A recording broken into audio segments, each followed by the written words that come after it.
उत्तराखंड से हमारी bureau chief Smita Chauhan जुड़ चुकी हैं तमाम जानकारी लेकर। स्मिता जी, बीजेपी के राष्ट्रीय अध्यक्ष नितिन नवीन पहुंचने वाले हैं, 3 दिन का ये दौरा है, क्या कुछ खास राष्ट्रीय अध्यक्ष के इस दौरे में?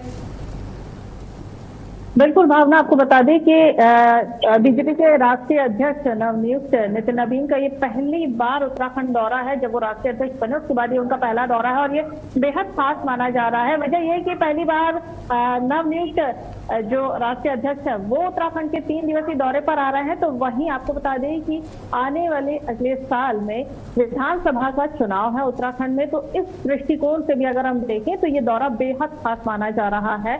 आपको बता दें, दौरा इसीलिए ही किया जा रहा है ताकि 2027 का जो चुनाव है उसमें तीसरी बार बीजेपी अपनी हैट्रिक लगाए और इन्हीं सारे मंत्रों को लेकर ये दौरा बेहद अहम माना जा रहा है। आपको बता दें, नितिन नवीन का ये 3 दिवसीय दौरा है। 28 से 30 मई तक वो उत्तराखंड के दौरे पर रहने वाले हैं, जहां पर वो बूथ स्तर से लेकर मंडल स्तर के सभी कार्यकर्ताओं से सीधी चर्चा करेंगे, बैठक होगी, बातचीत होगी और चुनाव को लेकर रणनीति तैयार की जाएगी। और खास बात ये भी है कि जिन सीटों पर बीजेपी को पिछले चुनाव में हार का सामना करना पड़ा था, उन सीटों के लिए विशेष प्लान तैयार किया जाएगा। साथ ही कोर कमेटी की बैठक होगी, संगठनात्मक संरचना को किस तरह से और मजबूत किया जाए, इन तमाम मुद्दों पर जो है वो चर्चा होगी, बैठक होगी और इन मुद्दों पर गहनता से विचार विमर्श किया जाएगा। जी भावना। बिल्कुल स्मिता जी, और देखिए बीजेपी के राष्ट्रीय अध्यक्ष बने नितिन नवीन, इसके बाद पश्चिम बंगाल के जो नतीजे आए वो भी सबने देखे, असम में जो नतीजे आए वो भी सबने देखे, तमाम फैक्टर्स रहे,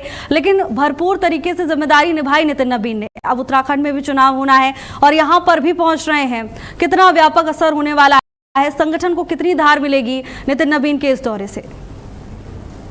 देखिए, ये बात तो जाहिर सी बात है कि जब ये राष्ट्रीय अध्यक्ष नहीं थे और तब भी इन्हें जब छत्तीसगढ़ की कमान दी गई थी तो छत्तीसगढ़ में जिस तरह से जीत का परचम लहराया गया था तो सबने देखा था। उसके बाद अगर हम बात कर लें इनके राष्ट्रीय अध्यक्ष बनने के बाद, तो पश्चिम बंगाल जिसे कहा जाता था कि यहाँ पर बीजेपी का सेंध मारना लगभग नामुमकिन है, टीएमसी को वहां से हटाना लगभग नामुमकिन है, लेकिन वहां पर जिस तरह की विजय बीजेपी ने हासिल की वो वाकई काबिल तारीफ थी और इस बात को हम झुटला नहीं सकते हैं। और बीजेपी ने जिस तरह से अपनी जीत पश्चिम बंगाल और असम में लहराई है उसके असर कहीं ना कहीं उत्तराखंड में भी देखने को मिलेगा, क्योंकि आने वाला चुनाव है विधानसभा का और तीसरी बार लगातार हैट्रिक लेने की तैयारी में बीजेपी है और ये कॉन्फिडेंस जो है वो साफ तौर पे दिखाई भी देता है। यहाँ के जो बीजेपी के कार्यकर्ता है, नेता है, या हम प्रदेश अध्यक्ष की बात कर ले, उनका साफ कहना है कि तीसरी बार भी जो है जनता बीजेपी को समर्थन देगी, बीजेपी पर ही अपना विश्वास जताएगी, क्योंकि बीजेपी के कामों से जनता खुश और हम जो है जनता के हितों के लेकर काम कर रहे हैं तो उन्हें पूरा भरोसा है। लेकिन नितिन नवीन के आने के बाद इस बात पर पक्की मोहर लग जाएगी कि हाँ, जहां पर चूक है, जहां कमी को दूर किया जाएगा और वहां पर भी बीजेपी पूरी तरह से मजबूत खड़ी होकर विपक्षी दलों का सामना करेगी। जी जी, और देखिए अभी चुनावों के नतीजे आए और तुरंत भारतीय जनता पार्टी अपनी तैयारियों में जुट गई। आप बने रहिएगा, आगे भी आपसे जानकारी